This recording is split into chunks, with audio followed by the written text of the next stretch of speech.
What's up, besties? I think that's gonna be my new thing because I love you all and we're all best friends, so it just makes sense. I don't know. Is that really humiliating? Anyway. I was filming a bikini haul, that's why I had this on, and then I realized I didn't have half the bottoms to the tops of my bikinis.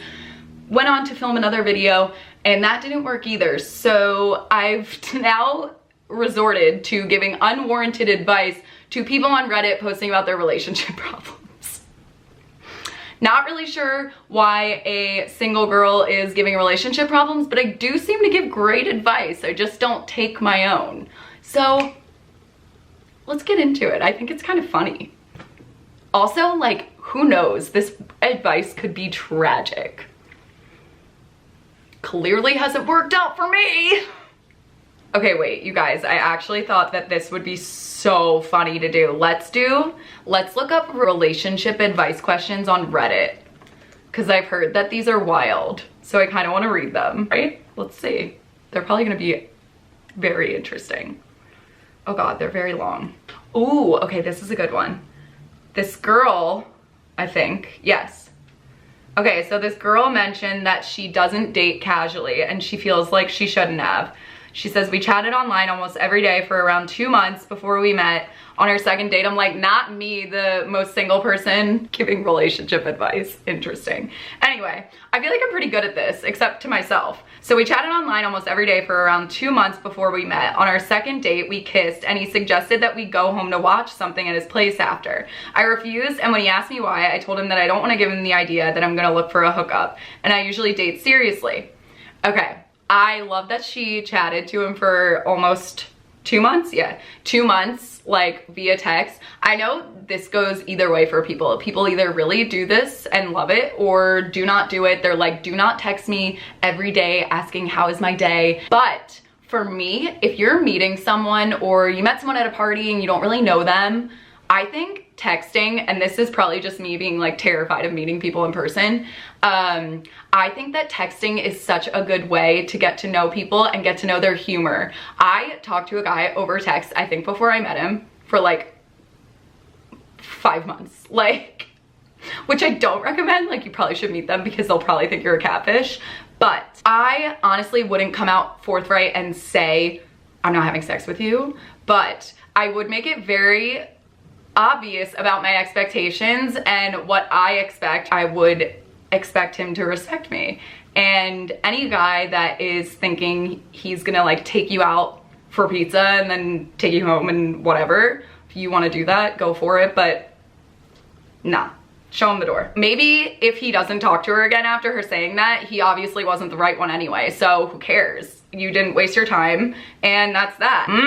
Okay, this is so, my longtime girlfriend cheated on me during the beginning of our relationship. What should we do? Let's condense this. Basically, this guy is saying he was at a party with his girlfriend and this guy that was a mutual friend came up to him. His girlfriend's like really good friend, and they started talking, and he mentioned that they hooked up like a month prior, and that's when this guy started dating her. This girl basically tells him that she did cheat on him, and it was in the beginning of the relationship. My take on this, honestly, I'd be out because I don't tolerate cheating no matter what. I don't care what timing it was. Don't care if you guys were just started dating this week and they messed up. I don't know. I know a lot of people feel very differently about this subject, but I always think like if they're gonna do that right in the beginning when everything's so fresh and you know, like you're in your honeymoon stage almost, then they're probably gonna do it when you're 3 years down the road and everything's getting a little boring. I say tell her goodbye. Ooh, this is a good one. How do I emotionally detach from my boyfriend and be less clingy? She says that she's way too dependent on him for her happiness.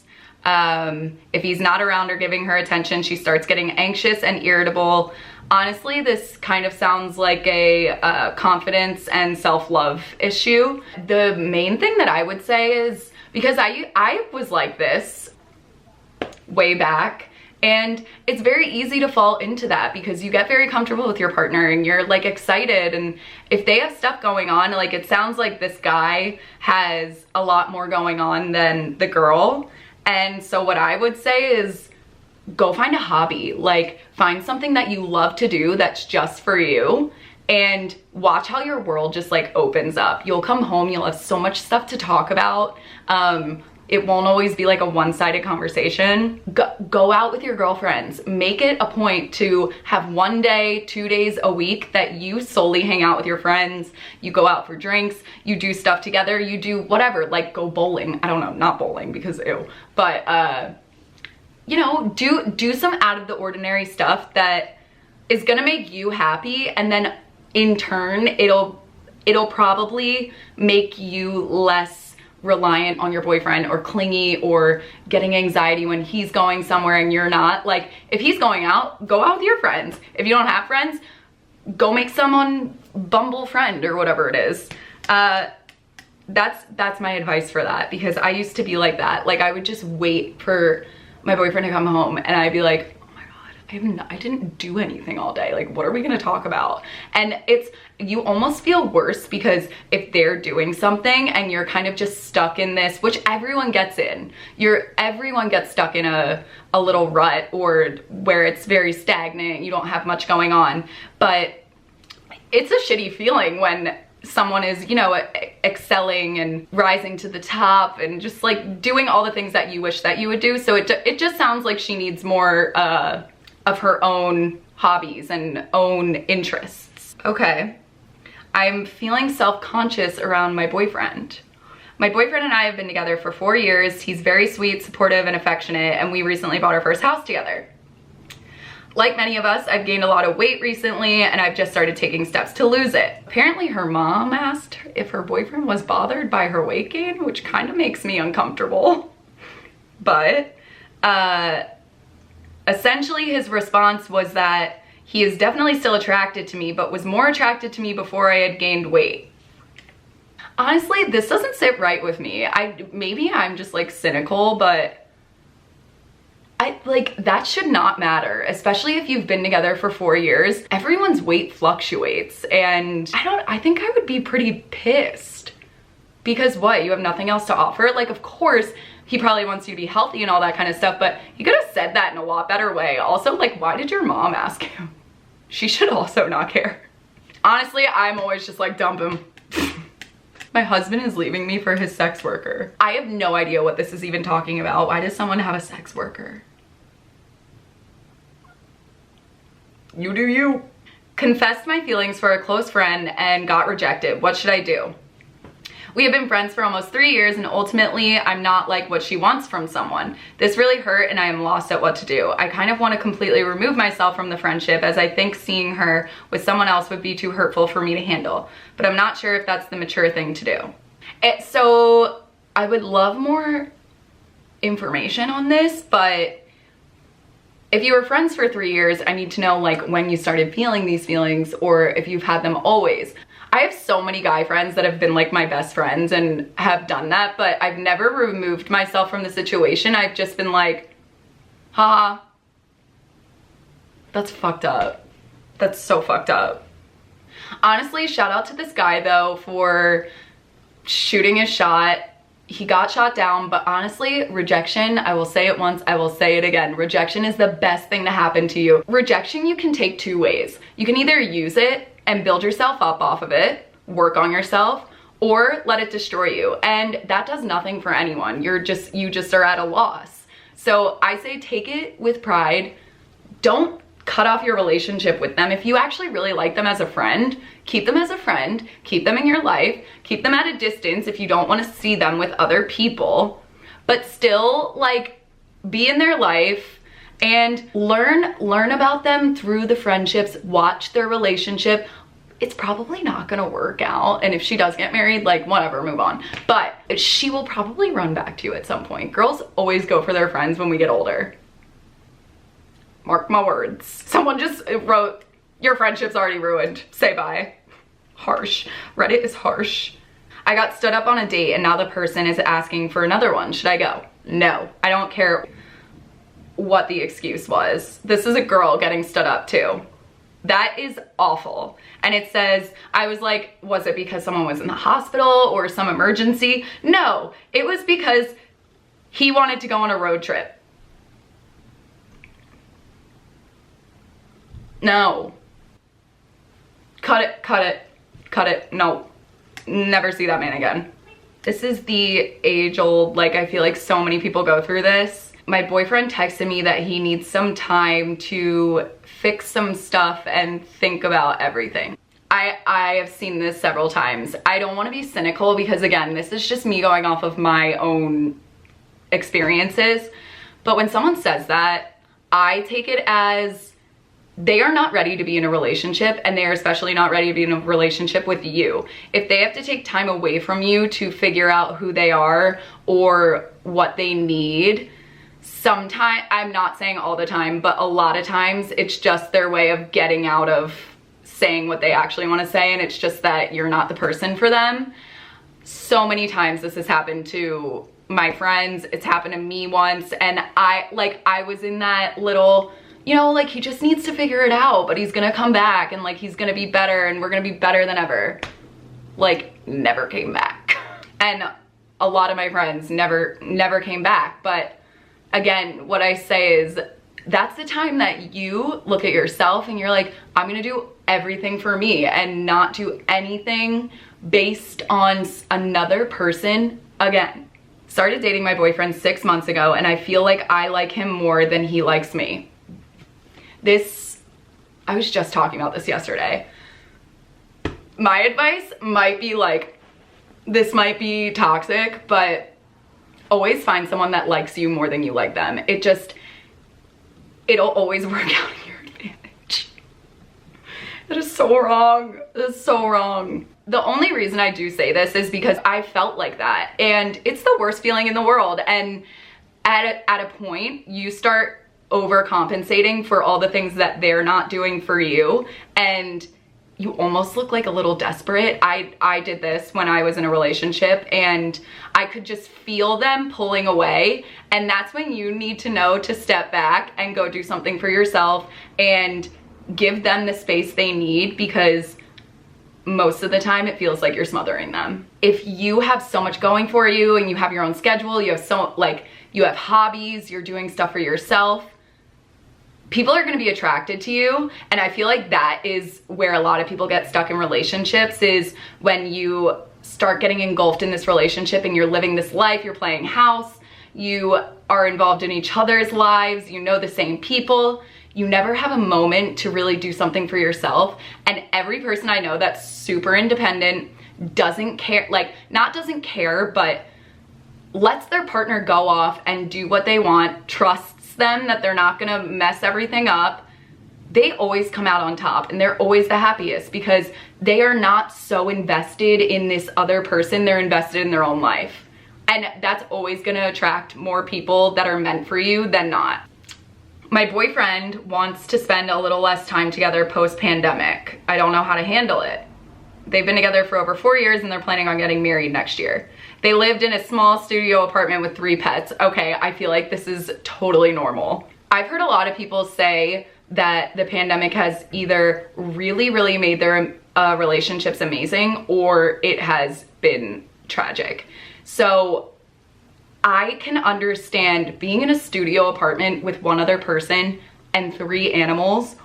I'd be like, get me out, get me out. Some people just need their alone space, and when you're that confined, and you know, we couldn't go anywhere for a really long time. Like, you were stuck inside the house with the same person doing the same thing with the same animals. I don't know. I totally understand where he's coming from. And I think what's hard for the people on the other end is that they're so used to now spending so much time with them. They've gotten really comfortable with everything that they are almost like, why are they pulling away? Why don't they want to be with me all the time? I think it's totally normal. You just get sick of people sometimes and you just need to be alone. And then 3 days later, they're like, hey, love you. Sorry, I was going through something. Oh my God, I'm gonna end on this one because I have so much to say. The title is Curiosity Killed the Cat. Already know where this is going. The title basically says it. I looked through my boyfriend's phone and found that he's deleted messages recently from a female coworker. How do you know that they deleted text messages? That's a good thing to know. My number one advice to everyone out there, do not go through your significant other's phone. If you're going through their phone, and I don't mean like they gave you their phone and said, look at this or something. I mean like they're sleeping and you take their phone and look through it, you are never going to be happy with what you find. It's just what happens. It's like you already have that gut feeling. You know that there's something there. You don't even have to check. 9 times out of 10, you're gonna find something you don't like. And that's just because your gut is telling you to look at this for some reason. You already know. I can't say one instance that I have seen this gone the right way. You either find out that they are talking to someone else, you find old messages that you're like, this is not the person that I knew. You find old pictures and you're like, hello, who is that? It's never good. And if you feel the need to do that, get out of the relationship. There's no reason. There's no reason. Why do you want someone taking that energy from you anyway? You should feel confident and comfortable in your relationship. Not like you need to go search their search history or who they're texting or what they're saying. They should be talking about you in an amazing, positive way. If something went wrong with you guys, then they're probably gonna vent to their friends. Don't take it personally. It's just something that happens, but there's no need to go through it. There is one time that I looked through a guy's phone, and yet again, it was because I had a gut feeling and some things came off shady. So of course I looked and I found something. And I am not confrontational. I would never be like, I went through your phone, just because I would never give them the satisfaction to think I care that much. But then you have to come up with a lie on how you figured this out, because I'm not gonna let it go unnoticed. So I'm gonna go into my story. One time, I went through my boyfriend's phone at the time and I found a text message that was strangely like close to when we had started dating. And it was from a girl and she was like, I wanna come over. And he was like, I'm actually talking to someone. So I guess we weren't dating, but we were talking. Still, I just like I don't mess with that kind of stuff. I just am like, okay, you go do you with another girl. I don't need to be a part of this. And she goes, so is that a no? I was like, the audacity. I was like, this girl has some balls, okay? Respect. And then he goes, all right, just come over. My room is blah, blah, blah. And I was like, so I found it and I was like, how the fuck am I gonna tell him that I know about this? And I call all of my friends. I found out that she was in a sorority with one of my friends. I went over to her house. I was conspiring. I was like, how are we going to tell him that I know? And she was like, use my sorority. Tell him that one of my sisters found out and told you. And I was like, okay, because I will go to my grave saying I did not go through your phone. And I said it and like he denied it, obviously, because I couldn't use the evidence that I found. So it just never ends up the way you want. Totally went about it the wrong way. I should have just confronted him, but I was in college and at that point I was like, I don't like confrontation. I don't want to look crazy, all this stuff. And now I'm like, I will call you out. I will call you out, but I will not go through your phone. And that was the last time I went through someone's phone, because no matter what, you're gonna find something that hurts you. I thought this was a little bit of a change up, especially because they're just random relationship things and not from my followers. So I feel like it's very diverse on what's going on. Let me know if you guys liked this. I love you guys so much. Please send me video ideas. I am struggling. Did I just flash my boobs? I'm struggling. I don't know what to do. I'm sweating, overwhelmed. Please give me ideas. I can't keep this up any longer. I'm totally kidding. But if you guys do have anything you want to see, let me know. And I will be back next Wednesday. Love you.